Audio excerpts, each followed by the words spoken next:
లోక్సభ ఎన్నికల్లో ఈసారి జీహెచ్ఎంసీ పరిధిలో ఓటింగ్ శాతం తగ్గనుందా? గత ఎన్నికలతో పోల్చితే పరిస్థితి ఎలా ఉంటుంది? అసలు జీహెచ్ఎంసీ ఓటింగ్ తగ్గడానికి కారణాలేంటి? గత జీహెచ్ఎంసీ స్థానిక ఎన్నికల్లో ఓటింగ్ శాతం చూస్తే కేవలం 47% మాత్రమే వచ్చింది. స్థానిక నాయకులు ఎంతగా తిరిగినా ఓటింగ్ శాతం మాత్రం పెరగలేదు. అలాగే ఇటు నవంబర్ 2023 అసెంబ్లీ ఎన్నికల్లో కూడా ఈ పరిధిలో ఓటింగ్ 46% నమోదైంది. దీంతో సిటీలో ఓటింగ్ తగ్గడానికి కారణాలేంటి అనే చర్చ ప్రారంభమైంది. చాలా చోట్ల డూప్లికేట్ ఓట్లు ఉన్నాయని, డబుల్ ఓట్లు ఉన్నాయని అప్పట్లో వార్తలు వచ్చాయి. దీనికి తోడు ముఖ్యంగా సాఫ్ట్వేర్ ఉద్యోగులు ఆసక్తి చూపటం లేదనే మాట వినిపించింది.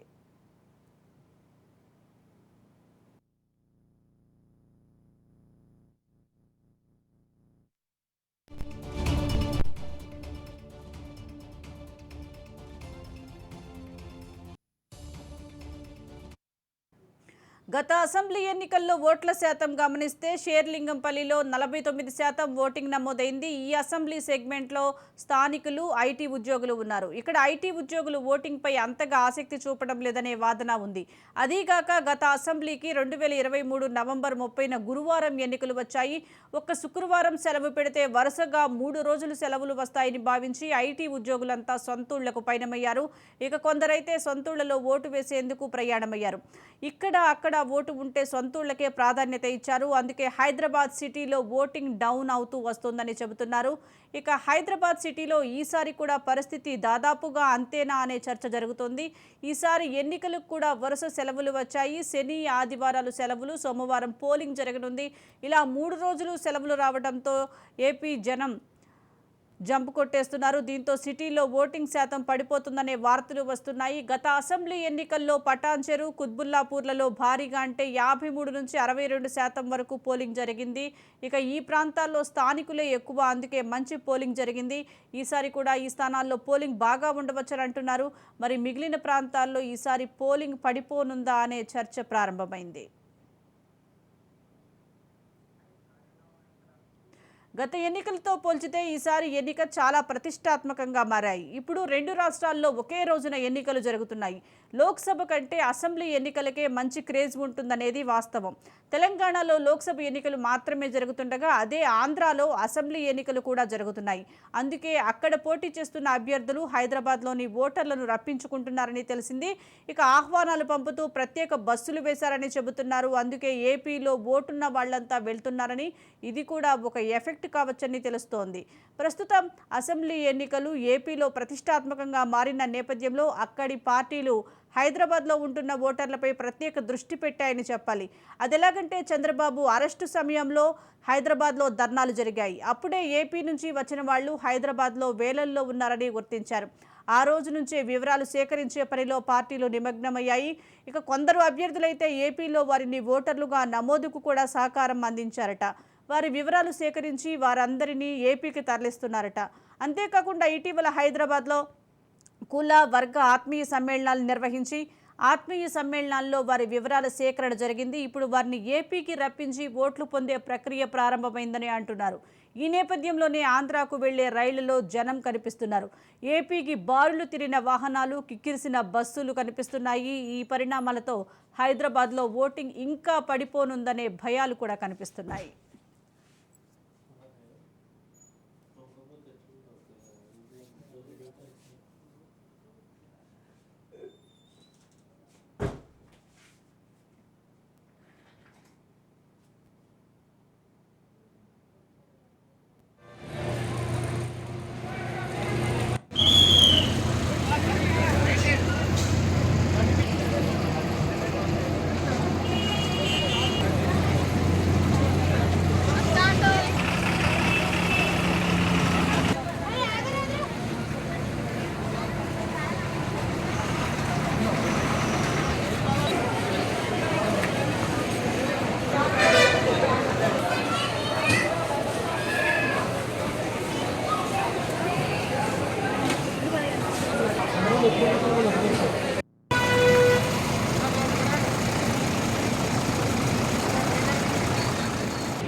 దీనికి సంబంధించి మోర్ అప్డేట్స్ మా ప్రతినిధి స్వప్న అందిస్తారు. స్వప్న, చెప్పండి. ఇప్పటికే రేపు ఎన్నికల నేపథ్యంలో ఇప్పటికే సిటీల నుంచి తమ సొంత గ్రామాలకు ఓటు వేసేందుకు వెళ్తున్నారు. బస్సులు, ట్రైన్లు అన్ని ఫుల్ రష్ అయిపోయినట్లుగా తెలుస్తోంది. మరి సిటీలో ఏ విధంగా ఉండబోతుందంటారు రేపు పోలింగ్ శాతం? జిహెచ్ఎంసీ ఎన్నికల్లో మనం చూసుకుంటే స్థానికుల్లో ఓటింగ్ శాతం 47% మాత్రమే నమోదైంది. మనకు అప్పుడు చూసుకుంటే అసెంబ్లీ ఎన్నికలు వచ్చేసరికి అది 46% ఉంది. ఇప్పుడు చూసుకుంటే ఇంకా తగ్గేటువంటి అవకాశం మనకి ఎక్కువ ఉంది. ఎందుకంటే చాలా మంది ఆంధ్ర ఓటర్లకి అక్కడ ఆంధ్రాలో ఓటు ఉంది, ఇక్కడ తెలంగాణలో కూడా ఓటు ఉన్నటువంటి పరిస్థితి ఉంది. ఎందుకంటే వాళ్ళు ఇక్కడ ఉన్నప్పుడు ఇక్కడ ఎలక్షన్స్ వచ్చినప్పుడు ఇక్కడ ఓటు వేస్తున్నారు, లేదంటే ఆ టైంలో అక్కడ ఓటు వేస్తున్నటువంటి పరిస్థితి ఉంది. అలాంటి డబుల్ ఓట్లు, డూప్లికేట్ ఓట్లు తీసేస్తామని ఎన్నికల కమిషన్ చెప్తున్నప్పటికీ ఇప్పటికీ ఆ ఓట్లు కంటిన్యూ అవుతున్న వాళ్ళు చాలా మంది ఉన్నారు. దీంతో ఏంటంటే ఇప్పుడు అక్కడ కూడా ఆంధ్రాలో కూడా ఎలక్షన్స్ ఉండడంతో చాలా మంది అటు వెళ్ళిపోయారు. సో ఈసారి ఎందుకంటే మొన్న వచ్చినటువంటి వాటిలో బీఆర్ఎస్ పార్టీకి ఎక్కువగా వచ్చాయి ఈ ఓట్లన్నీ కూడా. సో ఇప్పుడు వెళ్ళడం అనేది బీఆర్ఎస్ పార్టీకి కొంచెం టెన్షన్ పెట్టేటువంటి వాతావరణం. ఎందుకంటే అవి ఎటు షిఫ్ట్ అవుతాయి అనేది చూడాలి. అండ్ వీళ్ళకి వేసే వాళ్ళు ఉంటే ఇక్కడ అభ్యర్థులు మరీ వెళ్ళి అడుగుతున్నారు వాళ్ళని, మీరు అటు వెళ్ళకండి ఇక్కడే ఓటు వేయండి అని చెప్పేసి అడుగుతున్నటువంటి సందర్భాలు కూడా మనకు కనిపిస్తాయి. సో ఇంకొకటి ఏంటంటే సాఫ్ట్వేర్ ఉద్యోగులు సాటర్డే, సండే, మండే వాళ్ళ 3 days లీవ్ వచ్చిందంటే ఏదైనా ట్రిప్కి వెళ్ళడానికి ఎక్కువగా ఇంపార్టెన్స్ ఇస్తారు. అండ్ మండే అనేది లీవ్ ఇచ్చారు. అది ఎన్నికల కమిషన్ నిబంధన ప్రకారం ప్రతి ఆర్గనైజేషన్ లీవ్ ఇవ్వాలన్నారు. సో దీని ప్రకారం 3 రోజులు సెలవు వచ్చింది. దీంతో ఓటు వేయాలి అన్న కన్నా కూడా ఎటైనా టూర్కి వెళ్దామనేటువంటి కొంతమంది ఉన్నారు.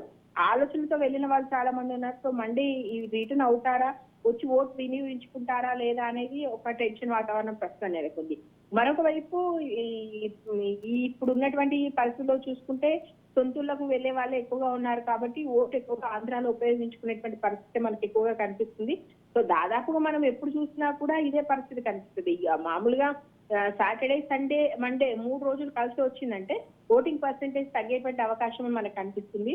అండ్ భారీగా అంటే 53% నమోదైంది. గతంలో మనం చూసుకుంటే కుత్బుల్లాపూర్, పటాన్చెరు ఆ ఏరియాలో ఎప్పుడు కూడా అంతకు మించి ఈ ప్రాంతాల్లో ఓటింగ్ తక్కువగా ఉంటుంది. బికాజ్ ఎడ్యుకేటెడ్స్ అదే ఎవరో అన్నట్టుగా వాళ్ళు సోషల్ మీడియాలో యుద్ధం చేస్తారే కానీ బరిలోకి దిగి యుద్ధం చేయరు అన్నట్టుగా చాలా మంది ఎంప్లాయీస్ అయితే ఓట్లు వేయకుండా వెళ్ళిన వాళ్ళు ఉన్నారు. ఎడ్యుకేటెడ్ పీపుల్ ఎవరికి వేస్తే ఓటు అదే ఎవరికి వేసిన దండగా అనేటువంటి మెంటాలిటీతో కొంతమంది వెళ్ళిన వాళ్ళు ఉన్నారు. మాకు ఏ అభ్యర్థి నచ్చినప్పుడు నోటాగానే వేయచ్చు, అది కూడా వేయకుండా వెళ్తున్న వాళ్ళు ఉన్నారు. సో వీళ్ళందరి మీద ఇప్పటికీ అవేర్నెస్ కార్యక్రమాలు తీసుకొస్తున్నారు. కాకపోతే చదువు లేని వాళ్ళకి అవేర్నెస్ కల్పిస్తే వాళ్ళు ఓటు హక్కు గురించి తెలుసుకొని వేయేస్తారు.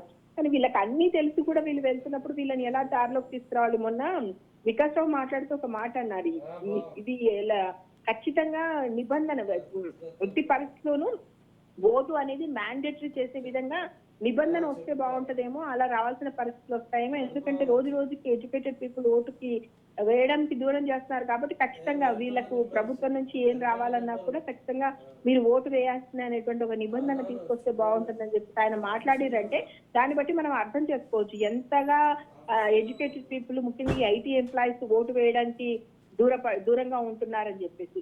సో మొత్తానికి అయితే ఇవన్నీ చూసుకుంటే ఈసారి ఓటింగ్ పర్సెంటేజ్ చాలా తగ్గిపెట్టే అవకాశం ఉంది. మరోవైపు హైదరాబాద్ లో ఏంటంటే ఈ కుల వర్గాలు ఇవన్నీ కూడా ప్రభావితం చేసేటువంటి పరిస్థితి ఉన్నా పెద్దగా అంతగా ఉండదు. మనకి ఏపీలో కనిపిస్తే ఈ కుల సమీకరణలు గట్టిగా ఉంటాయి. మనకి ఇక్కడ అలాంటి పరిస్థితి పూర్తిగా ఉండదు కాబట్టి వీళ్ళు వెటు వేస్తారు ఏం వేస్తారని చూడాలి. మొత్తానికైతే మొన్న మనం చూస్తున్నాం కదా, రైళ్లు, బస్సులు అన్ని కిరిసిపోయాయి. అక్కడికి వెళ్ళి వెళ్తున్న 3 రోజులు హాలిడే రావడం అనేది ఒక విషయము.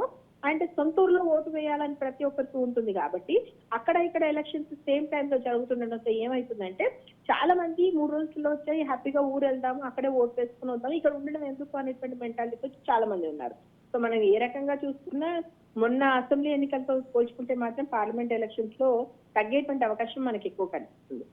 స్వప్న, అలాగే వరుసగా సెలవులు రావటము, ఇటు సాఫ్ట్వేర్ ఎంప్లాయీస్ ఓటు వేయడానికి ఆసక్తి చూపకపోవటం, ఈ కారణాలు కనిపిస్తున్నాయి. మరి ఎలక్షన్ కమిషన్ ఎటువంటి అవేర్నెస్ కల్పించే అవకాశం ఉందంటారు వీటిపై? నిజాన్ని చెప్పాలంటే ఎలక్షన్ కమిషన్ వీళ్ళ కోసము మనకు ఐటీ సెక్టార్ లో ఉన్నటువంటి ప్రాంతంలో ప్రత్యేకమైన మీటింగ్ ఏర్పాటు చేశారు. అక్కడ ఉన్నటువంటి వాళ్ళతోటి ఈవెన్ అభ్యర్థులు కూడా ఐటీ ఎంప్లాయీస్ తో మొన్న మనం పొడవి శిశోరెడ్డి కానీ ఇటు ఈ ఏరియాస్ లో ఉన్న ఈటల రాజేందర్ కానీ టీఆర్ఎస్ అభ్యర్థులు, కాంగ్రెస్ అభ్యర్థులు కూడా ఏం చేస్తున్నారంటే వాళ్ళతోటి ఒక గెట్ టుగెదర్ ఏర్పాటు చేసి మీరు ఓటు వేయండి, ముందు ఓటు వేయండి అని చెప్పేసి అవేర్నెస్ కార్యక్రమాలు తేవడంతో పాటు వాళ్ళకు ఓటు వేయాలని అభ్యర్థులు ప్రకటించిన మీరు అన్నట్టు ఎలక్షన్ కమిషన్ ఏం చేసిందంటే ఈ అక్కడ ఆ చోట్ల పాపులర్ గా ఉన్నటువంటి లీడర్స్ తో ఫ్లెక్సీలు ఏర్పాటు చేశారు. ఈవెన్ మన సినిమా హీరోలతోటి అదేవిధంగా ఎవరైతే వివిధ క్రీడల్లో నిపుణులు ఉన్నారో వాళ్ళతోటి ఓటు వేయడానికి సంబంధించిన అవేర్నెస్ కార్యక్రమాలు వీడియోస్ చేశారు. అండ్ సాఫ్ట్వేర్ ఎంప్లాయీస్ సంబంధించి ఒకటి గెట్ టుగెదర్ లో ఏర్పాటు చేసి ఆ గెట్ టుగెదర్ లో కూడా చెప్పారు మీరు ఓటు వేయండి, దయచేసి ఓటు హక్కు వినియోగించుకోండి అని. నేను అన్నట్టు వికాస్ రావు ఖచ్చితంగా ఒక నిబంధన తీసుకొద్దాం, మనం ఓటు వేయాలి, అలా లేకపోతే మాత్రం మీరు దారి వచ్చేలా లేరు అన్నట్టుగా మాట్లాడుతున్నారంటే ఎంత విముఖత చూపుతున్నారో అర్థమవుతుంది. ఎందుకంటే మనం కరెక్ట్ నాయకుడిని వెళ్లించుకుంటేనే మనం బాగుంటాము, మన దేశ ప్రగతి బాగుంటుంది అని చెప్పేసి ఉపన్యాసాలు ఇవ్వడం, వాట్సాప్ లో స్టేటస్ పెట్టడం, ఫేస్బుక్ లో స్టేటస్, ఇన్స్టాలో స్టేటస్ పెట్టే వాళ్ళే ఓటు వేసుకోలేకపోతున్నారు. అయితే మొన్న కొంచెం లిటిల్ బిట్ చేంజ్ ఏమనుకోవచ్చు అంటే మనము ఈ మధ్య కాలంలో ఓటు వేసి తాము ఓటు వేస్తామని చెప్పేసి ఇన్స్టాలోనో లేదా సోషల్ మీడియాలో పోస్ట్ చేయడం ఒక ట్రెండ్ గా మారింది. సో దానికోసమైనా ఓటు వేస్తున్న వాళ్ళ సంఖ్య కొంచెం పెరుగుతుంది. వీ హోప్ అలా అయినా సరే ఎలాగో అలా వాళ్ళు ఓటు హక్కును వినియోగించుకుంటే బెటర్. వాళ్ళు ఎవరికి వేయకపోయినా పర్లేదు, ఇవే నోటాకు వేసినా ఓకే, కానీ ఎక్కువ ఓటింగ్ పర్సెంట్ మరి 56%, 50 మాక్సిమం అయితే 40-35% కూడా కొన్ని చోట్ల నమోదవుతుంది. అంత దారుణమైనటువంటి ఓటింగ్ నమోదవడం అంటే అభ్యర్థి ఎవరో అనేది అసలు అంటే అక్కడ ప్రజల అభిప్రాయాన్ని పరిగణలోకి తీసుకోకుండానే అభ్యర్థి సెలెక్ట్ అవుతున్నటువంటి పరిస్థితి కనిపిస్తుంది. సో దీని మీద మాత్రం ఖచ్చితంగా ఎలక్షన్ కమిషన్ రానున్న రోజుల్లో స్ట్రాంగ్ డెసిషన్స్ తీసుకుంటుందని చెప్పారు. మేబీ ఈసారి ఏమైనా మార్పు కనిపిస్తుందా, బట్ మనం ఇంతకుముందు చెప్తున్నటువంటి రీజన్స్ చూసుకుంటే ఏవైతే ఇప్పుడు ఆంధ్ర వాళ్ళు వెళ్ళిపోవడము, రైళ్లు టికెట్స్ బస్సులు చూసుకుంటే ఆ ఓటింగ్ అయితే మనకి తీసేట అనిపించింది. ఎందుకంటే ఆ ఓటింగ్ పర్సెంటేజ్ చాలా ఎక్కువగా ఉంది. అంటే గణనీయంగా అభ్యర్థి వెళ్ళిపోవటంలు ప్రభావితం చేసే దిశగా కొన్ని నియోజకవర్గాల్లో ఈ సెటిలర్స్ ఉన్నారు. వాళ్ళు ఇప్పుడు వెళ్ళిపోతున్నారు కాబట్టి నాన్ లోకల్ వాళ్ళు వెళ్ళిపోయి లోకల్ గా ఉన్నటువంటి తెలంగాణలో ఎవరికి ఓటేస్తారు అనేది మాత్రం ఇప్పుడు ముఖ్యమైన చర్చకు దారితీస్తుంది. ఏదేమైనా ఓటింగ్ పర్సెంటేజ్ గణనీయంగా తగ్గేటువంటి అవకాశం మనకు కనిపిస్తుంది. ప్రస్తుతం ఉన్నటువంటి ట్రెండ్స్ చూసినా లేదా మనం బస్సులు రైలు ఏది చూసినా కూడా మనకి ఇండికేషన్స్ అయితే వస్తున్నాయి. Right, thank you Swapna.